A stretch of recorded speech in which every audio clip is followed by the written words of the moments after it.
This video is brought to you by Lisa Mattresses, now shipping to Canada. Go to lisa.com/mojo for $75 off your order and try the mattress for 100 nights risk-free. I mean, I didn't know what to say. How do you know if you want to do it on an elevator? Oh, you just know. These are the fictional hotspots of TV. Welcome to WatchMojo.com, and today we're counting down our picks for the top 10 hangouts from sitcoms. For this list, we'll strictly be covering the most popular social destinations of live-action TV sitcoms. In other words, we'll be leaving out Moe's from The Simpsons. Is Mr. Freely there? Oh. Freely. First initial is IP. Hold on, I'll check. Is IP Freely here? Hey, everybody! IP Freely! Number 10. The Peacock Stop, The Fresh Prince of Bel-Air. Well, time to open. Let's put on our helpful faces. It was the cornerstone of a musical revolution and the hotspot at the University of Los Angeles campus. And now I'd like to introduce you to a performer who's a real feather in our peacock cap. Get it? Feather, peacock? A young Ashley Banks once kicked off her singing career on the Peacock stage with the help of her enthusiastic brother Carlton. Got to make you open up your eyes. And Will Smith locked down a job in season 4 after reuniting with a former West Philly girlfriend played by Tyra Banks. Jackie? Many students passed through the old Peacock, but it was Mr. Entertainment, also known as Carlton Banks, who shredded the stage with his own personal variety show, making this school hangout a memorable one. Peacocks, we're marching down the field. Number 9. Cafe Nervosa, Frasier. Pick a new subject, something light and frothy. I agree. Are you in love with Daphne? Exactly how many times did our favorite radio psychologist stop by Cafe Nervosa for his double Kona with cream during the show's 11-year run? That's preposterous. I refuse to dignify that question with an answer. Good question. One might argue that the Crane brothers were somewhat addicted to the Seattle-based coffee shop, because, after all, it's where they were happily reunited in this Cheers spin-off's first episode. Tell me you would have handled it differently, Frasier? Oh, I'm sorry, Niles. I didn't realize you'd stop talking. Many colorful characters passed through Nervosa, and Frasier even almost broke up with his beloved hangout in season 10. Farewell, Nervosa. It's been a splendid decade, but I'm afraid your brew has become a bit too bold for my brother and me. However, a simple twist of fate cemented the love affair forever. Would you like that for here or to go? For here, I'm staying. Number 8. Patty's Pub, It's Always Sunny in Philadelphia. You can just meet us down there, all right? Can you meet us later? Yeah. Meet you later? Can I meet you later? Are you gonna meet us down there? Yes! I'm gonna meet you down there later! All right. Despite the optimistic title of the show, it's always depressing at Patty's Pub in South Philly. Run by 5 slightly mad pals, this bar will likely go down in history as the proverbial foundation of some maniacal event. Excuse me, who's in charge here? Well, usually that's whoever yells the loudest, but I am the only one here right now, so I am in charge. At the end of the day, however, Patty's is more than just a bar. The filthy attic allows Charlie a quiet place for self-reflection and bottle breaking, while the basement serves as a training ground for a potential fight club, regardless of its serious rat problem. Is that what I think it is? That's a new rat stick, dude. Yeah. And you can bash up a whole bunch of rats with one quick strike, so it's more humane. It's been a gay bar, a gambling parlor, and even the venue for a children's beauty pageant. But it's something the gang can call their own. Oh, looks like somebody forgot their swimsuit. Come on, girls.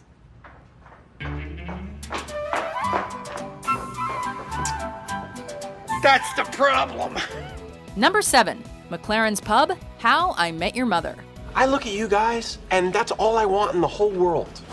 Dad, there's 2 college girls outside and they look easy. As the perfect conceptual mixture of 4 real-life Manhattan bars, this social hangout provided a place to shoot the ish and down a couple of cold ones. So Oprah's retiring. Oof! What's that world gonna be like? With Ted's apartment conveniently located in the same building, he and the crew do not have to worry about expensive cab rides home to have a good time. Look who's back.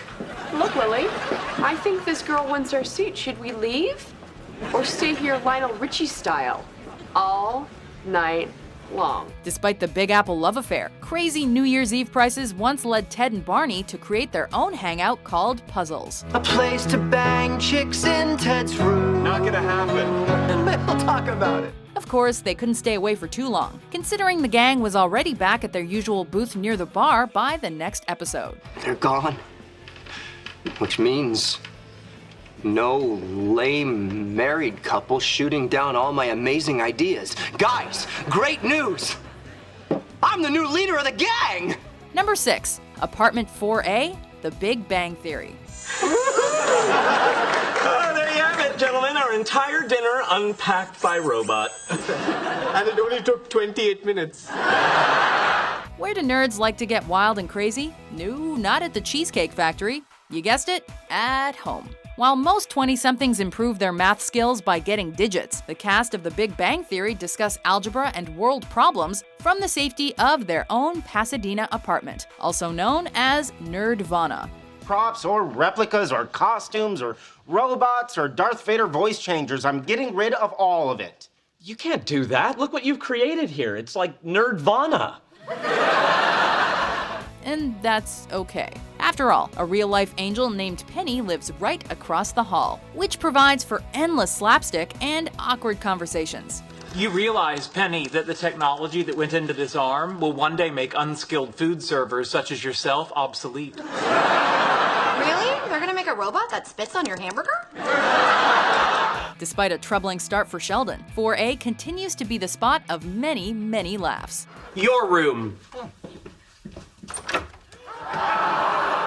Number 5, Arnold's Drive-In, Happy Days. Conference time. Oh, the fun. It's Lori Beth. No. By golly, it is conference time. Ah, the good old days. You know, when a guy like Arthur Fonzarelli was cool. Yeah, and had an office in the bathroom.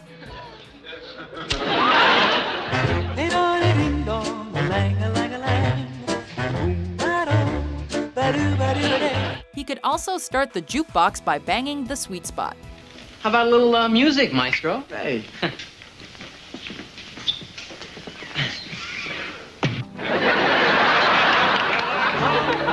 Life in 50s Milwaukee was good for Richie, Potsy, and Ralph, but it was even better when they were hanging loose at Arnold's. The owner?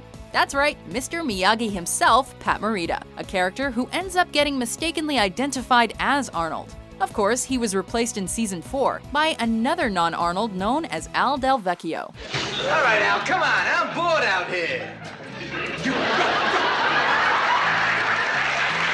But no matter who owned it, it was where this group spent their happy days. Yeah, I tell you something, like you and me, we go together like lobster and melted butter, right? Right. Like peanut butter and jelly. Yeah, right. I hate peanut butter and jelly.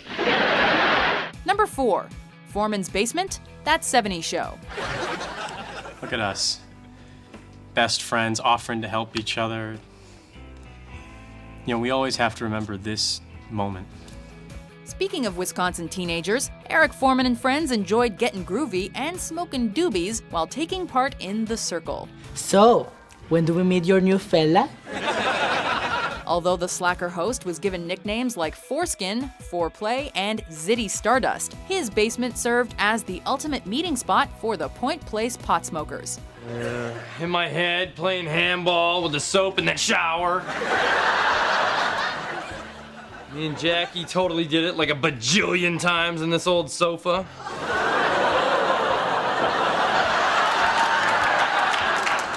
Sure, maybe they didn't know what to do with their lives, but they were all comfortably numb together. Remember on the way to the hospital, Kelso saw that dog and he jumped out of the car because he wanted to go pet it, but he forgot the car was moving, he broke his arm. They were living good, even if their parents worried about them living in a van down by the river. I can't believe that is what you idiots have been doing in my basement all these years. I wish I had 2,000 feet so I could put 500 of them in each of your asses. Number 3, Monk's Cafe, Seinfeld. She says,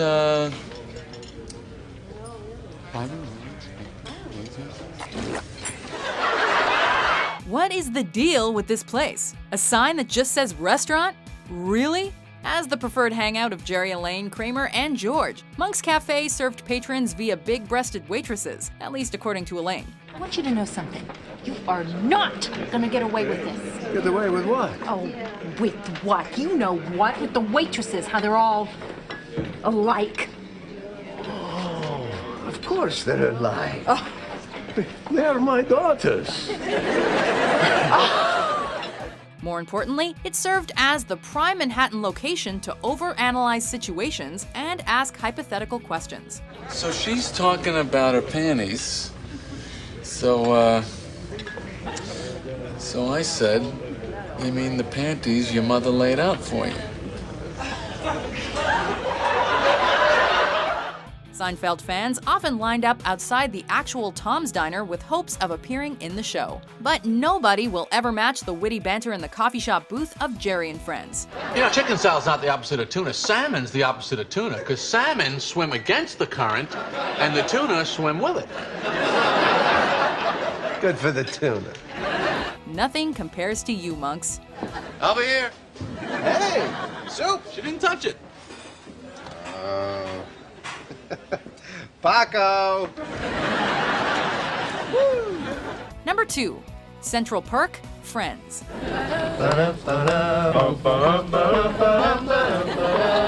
While Seinfeld was pondering life on Manhattan's West Side, another group of Big Apple friends were contemplating life from a Burbank soundstage.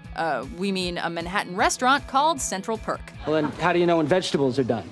Well, you know, you eat them and you can tell. Okay, then eat me, I'm done.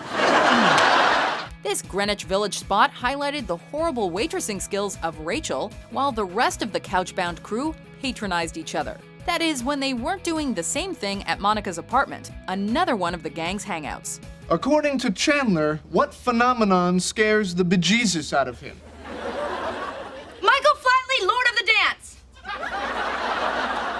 That is correct. This coffee house was the ideal spot for Phoebe to kick out the jams, while her friends marked their territory on the famous orange couch. No, I'm sorry. It's smelly cat, smelly cat. Did that thing ever get cleaned, do you think? I'm telling you, that girl totally winked at me. Did not wink at you. Somebody winking at you. Before we unveil our number 1 pick, here are some honorable mentions. Let me give you some money. He wants to give me money. Would you get out of here with the money? Just take me to a Met game like you promised me 6 years ago, huh? Hey, good luck with the radio station. I'm sure you'll all be great. Thanks, Max. Thanks. Wow, I haven't seen Max that depressed since the time he made his dog disappear and forgot how to bring Fluffy back. I can't believe you go to John Adams High and you've never been to Chubby's before. I just always heard it was such a dive. Well, it used to be a dive, but now it's a rat hole. How's the food? What do you mean, how's the food? It's a rat hole. What'll it be? White wine for me. And you? I'll have a couple of... 1 beer is fine. 1, 2, 3, up chickens. Down chickens. Oh, I think I heard the cord over here. Where? On this side. No, it is definitely under one of these hands. I kind of heard it on Roy's side, too. No, it is here. Not here. Not here. Not here. Not here. Good thing you didn't listen. Number 1, Cheers.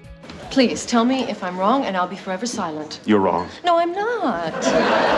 Although millennials often use the phrase cheers in response to almost anything, once upon a time in the glorious 80s, it actually meant something. Which one of us is the stupider, Sam? Too close to call. It meant Diane Chambers' waitressing, Sam Malone's womanizing, and of course, a place where the equally eccentric staff and customers could hilariously interact on a daily basis. Oh, Sam, when you were in the back, one of your women called, and she said to tell you that you're a lying piece of garbage and she never wants to see you again. Did she leave her name? This Boston bar was the spot where anyone could relax and talk about the game, and where everyone's pretty much borderline insane. Sure got quiet now all of a sudden. You don't think he killed her? Nah, even in death she wouldn't be that quiet. Cheers was the ultimate hangout on TV, and definitely the go-to place if you want to get liquored up. 'Cause, well, sometimes you wanna go where everybody knows your name, and they're always glad you came. Do you agree with our list? I look forward to years of this sort of lively banter. What's your favorite sitcom hangout? For more mind-blowing top 10s published every day, be sure to subscribe to WatchMojo.com. I'm going to work. You happy now?